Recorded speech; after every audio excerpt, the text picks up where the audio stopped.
This video is brought to you by Dr. Kristen R. Bromley's Guitar Method Book Series and Online Music Academy. Hi, I'm Dr. Kristen Bromley. Welcome to my online academy. I'm thrilled to have you joining me here in these online lessons. In this video, we're going to be reading some melodies together that incorporate the dotted quarter note rhythm. So we've learned about eighth notes recently. Now we're going to have some dotted quarter notes happening in our melodies. It's going to be great. Of course, we're reading these melodies in standard music notation, as this lesson series is all about note reading with the guitar. While we'll be playing these melodies, of course, we'll be jamming, you, me, and the band. So we'll be playing these melodies, we'll be playing them, reading them from the standard music notation, but there's the band track that we'll be playing them right along with, so it's going to be super fun jamming time. This video accompanies lesson 9 from my note reading books 1 and 2 method book. In the book, we're going to be starting on page 51. We'll be on pages 51 through 54 in this video. We'll be working together on exercises 1 and 2 as I go through the explanation, and then we will play songs 3 through 8. 3 and 4 are actually exercises that we'll do with the drums, but we'll be doing songs 5 through 8 in addition to those exercises. So it's going to be great. All right, let's take a look at the dotted quarter note rhythm. So there on page 51, you've got examples. What happens when we add a dot to a rhythm? We've done lots with quarter notes. When we add that dot, we've run into dotted half notes before, but now dotted quarter notes are new to us. So you might remember from when we talked about dotted half notes that when a dot is sitting next to a note, half the value of that note is added to the overall length of that note. So in the case of a quarter note, half the length of a quarter note is an eighth note. So it's like tying together a quarter note and an eighth note. And you'll see that exemplified there in the middle of page 51, where you've got a quarter note tied to an eighth note, and then the measure continues, versus the dotted quarter note followed by an eighth note. They're the exact same counts. We see them the exact same way as you have both of those there. So just for example, playing it on the B note, it would have re-ti, and we'd have 1, 2, and 3, 4, or 1, 2, and 3, 4. That's one example. The other example is 1 and 2, 3, 4, or 1 and 2, 2 different ways of really writing the exact same rhythm. Now, with dotted quarter notes, as exemplified there, there's really 2 ways that we especially run into this rhythm. We either have a dotted quarter note followed by an eighth note, the dotted quarter note being on a beat and the eighth note being on an off beat. So dotted quarter note followed by the eighth note, or we see it in reverse. The eighth note first on the beat followed by the dotted quarter note that comes in on the off beat. Those are the 2 ways that we see the dotted quarter note rhythm showing up the most.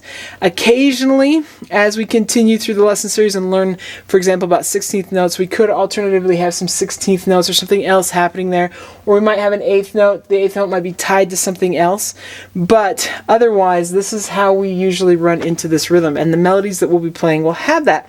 So there on page 51, we got the counting exercises. When we're working on counting, it's just like when we added the eighth notes to the game. When notes fall on the beat, then we're going to count them with the number that goes with the beat that they're falling on. And when they fall on an off beat or in between the beats, we use the word and. So if I were to play this one here, number 1, with a B note, I'll just play it so you can kind of hear it. You could also clap it. Clapping works as well, but with clapping, we don't necessarily hear the notes held out. So I'm just going to hold them out, but I will do the counting, and you can do this right along with me if you want to. But this just gives us an example of how this works. So we'd have 1 with number 1. We'd have 1, 2, re-ti, and 1, 2, and 3, 4. 1, 2, and 3, 4. 1, 2, 3, 4, and 1, 2, 3, 4. With that example, we saw that dotted quarter note followed by the eighth note. That's the rhythm that we saw in number 1. Now let's look at number 2. So we got 1, 2, re-ti, and 1 and 2, 3, 4. 1, 2, 3, and 4. 1, 2, and 3, and 4. 1, 2, 3, 4. So we did get a spot where we had both back to back, but otherwise you saw a lot of that rhythm where we had the eighth note first followed by the dotted quarter note, and that's a way to count through those.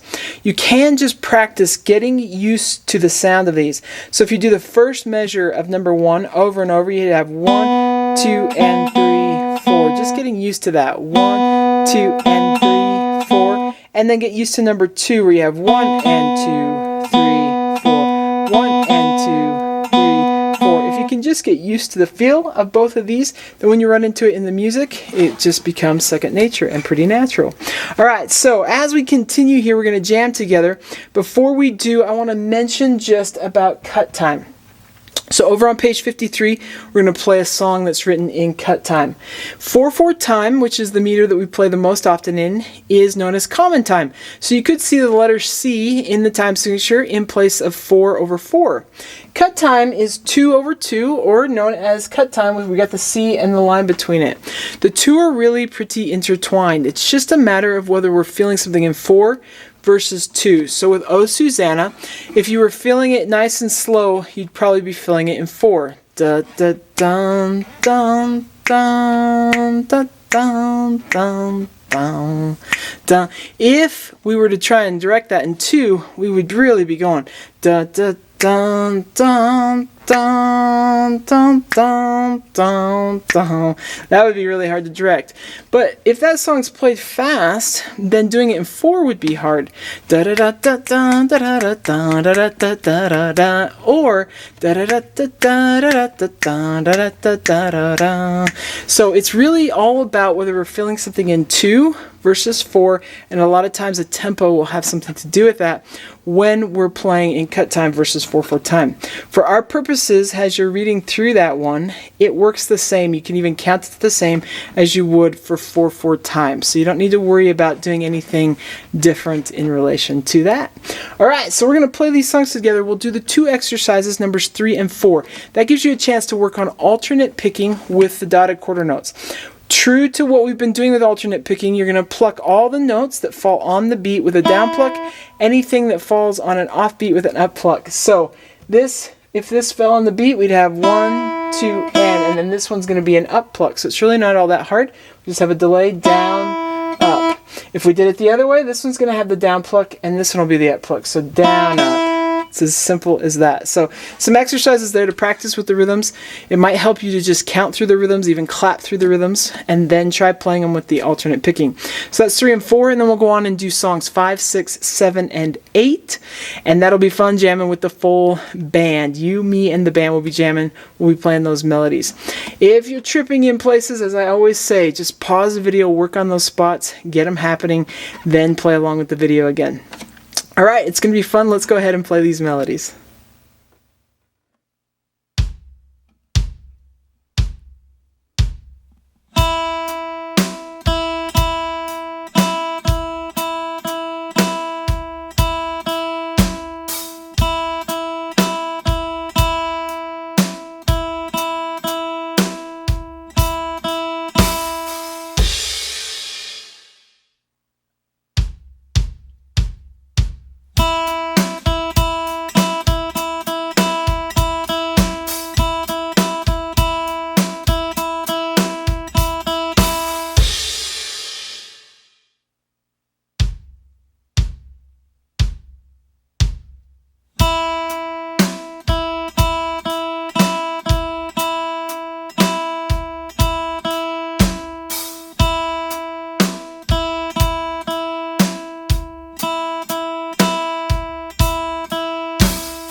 All right, fantastic. I hope you're having fun at this. I hope it's getting easier and easier for you. Really opens up our world when we can play melodies that we read through standard music notation. As we continue, we're going to look at some melodies that have eighth note rests and dotted quarter note rests. So with the introduction of eighth notes and dotted quarter notes, all those types of things, come the equivalent in rests. We've got some melodies coming as we continue working on lesson 9 in the note reading book. So it's going to be great. Take care, and I'll see you next time. Thanks for watching this video. If you found it helpful, please hit the like button and subscribe to the channel. And be sure to check out more great content. You can find more information about me and my products at kristenbromley.com. Take care.